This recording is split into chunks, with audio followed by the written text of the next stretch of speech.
का बहुत बहुत बधाई। माता पार्वती, गणगौर महारानी, ब्रह्मचारिणी महारानी, माँ जगतजननी आपके सुहाग को अखंड सौभाग्यवती बनाए, यही भगवान से प्रार्थना। चैत्र के महीने की ये सिंधारा दूज है। आज नवरात्रि की चैत्री नवरात्रि में जो दूज होती है इसको सिंधारा दूज कहते हैं। कौन सी दूज कहते हैं? जम के बोलिए। सिंधारा दूज।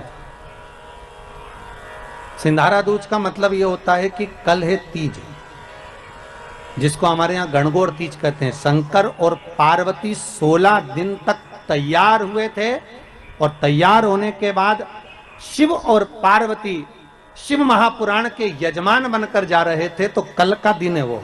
कौन सा दिन है कल का? गणगौर तीज का दिन, कल का दिन। चैत्र के महीने में जो शुक्ल पक्ष की तीज आती है, वो चैत्री नवरात्रि में जो तीज की तिथि होती है, उस दिन शंकर और पार्वती शिव महापुराण के यजमान बनकर कथा सुनने के लिए गए थे। 16 दिन तक पार्वती और शंकर का श्रृंगार होता है। उसमें से आज का दिन सिंधारा दूज का होता है। क्यों सिंधारा दूज कहते हैं? सिंधारा दूज का मतलब क्या है? क्यों हिंदू धर्म में सिंधारा दूज मनाई जाती है? किस लिए? आज पूरे भारत की भूमि पर कई माताएं हाथ में मेहंदियां लगाती हैं, चूड़ियां पहनती हैं, सुंदर चुनरी पहनती हैं, माँ ब्रह्मचारिणी का पूजन करती हैं, माता का आराधना करती हैं। सिंधारा दूज, उसका कारण केवल इतना सा है। सिंधारा दूज का मतलब यह होता है कि चंचुला देवी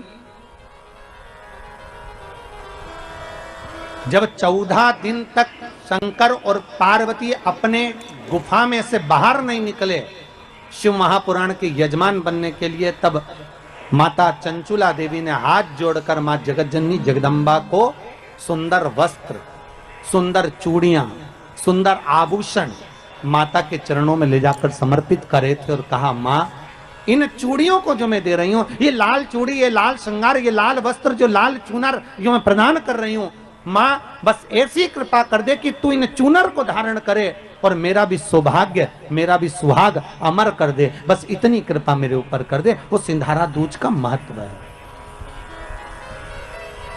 वो सिंधारा दूज का महत्व। आज भारत की भूमि की सभी माताओं को सिंधारा दूज का बहुत बहुत बधाई। माता पार्वती, गणगौर महारानी, ब्रह्मचारिणी महारानी, माँ जगतजननी आपके सुहाग को अखंड सौभाग्यवती बनाए, यही भगवान से प्रार्थना। दिल से बताना, जितनी सौभाग्यवती माताएं होती हैं ये संक्रांति पर भी 13 चीजें दान करती हैं, 14 चीजें दान करती हैं। बीच में कोई 16 सोमवार का उद्यापन करेंगी तो भी सुहाग की सामग्री देंगी, उद्यापन करेंगी तो भी सुहाग की सामग्री देंगी, कोई कार्य करेंगी तो भी सौभाग्य की सामग्री देंगी। सौभाग्य की सामग्री का दान क्यों किया जाए? सौभाग्य सूचक वस्तुओं का दान क्यों किया जाए? सौभाग्य की वस्तुएं क्यों प्रदान करी जाती है, क्यों दी जाती है? उसका कारण क्या है?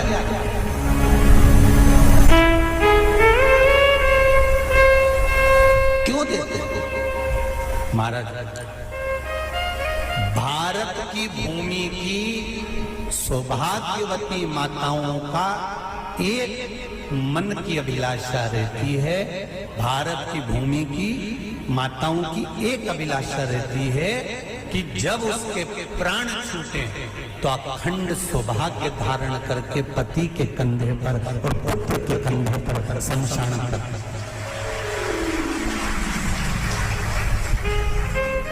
ये भारत की भूमि की माताओं की सोच है, उनके मन का संकल्प, उनके मन का भाव।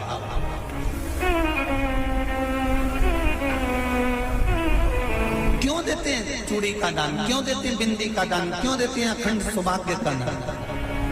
किस महाराज?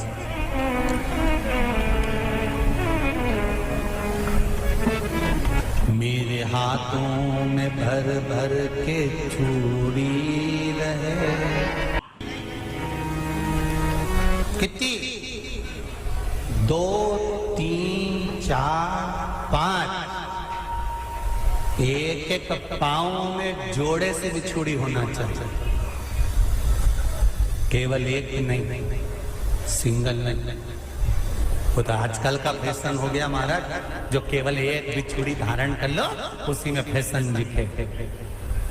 शिव महापुराण की कथा कहती है, जब बेटी को विदा करा जाता है और पहली बार बेटी के पांव में जब बिछुड़ी डाली जाती है तो वो बिछुड़ी भी अलग अलग नहीं होती, उस बिछुड़ी के जोड़ को चेन से एक दूसरे से बंधा हुआ होता। बोला सही है कि गलत है? जितने आस्था चैनल पर कथा सुन रहे हैं, जितने फेसबुक पर सुन रहे हैं, यूट्यूब पर सुन रहे हैं, सुन लेना कि मेरे भारत की माताओं का जब पाणी ग्रहण संस्कार किसी बेटी का होता है, उसके पांव में जब पहली बार बिछुड़ा पिनाया जाता है, बिछुड़ी पिनाई जाती है, तो वो बिछुड़ी भी एक दूसरे से बंधी हुई होती है, चेन से बंधी हुई होती है। उसको अलग अलग वाली बिछुड़ी शादी के मंडप में नहीं पिनाई जाती। क्यों? जैसे ये बिछुड़ी एक दूसरे से पांव में बंधी हुई है, तुम्हारी जिंदगी अंतिम श्वास तक ऐसी ही बंधी की बंधी है, यही बंधन है।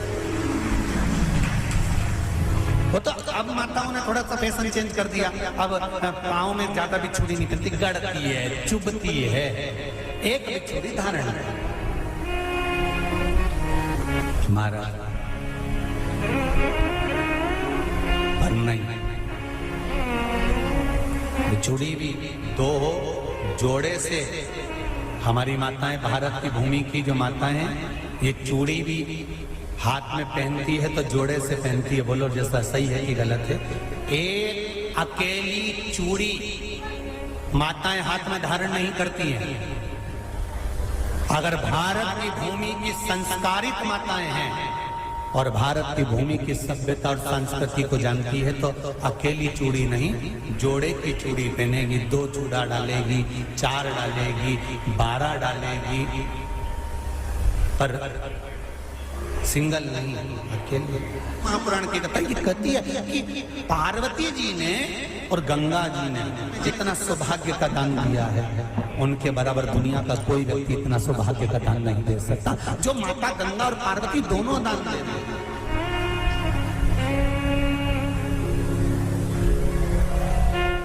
प्रतिदिन दे रहे हैं।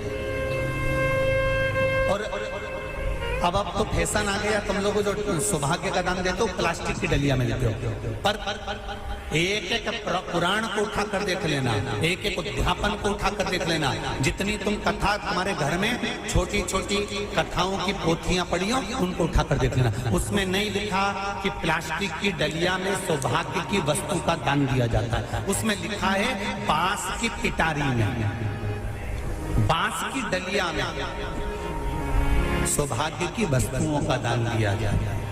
क्यों?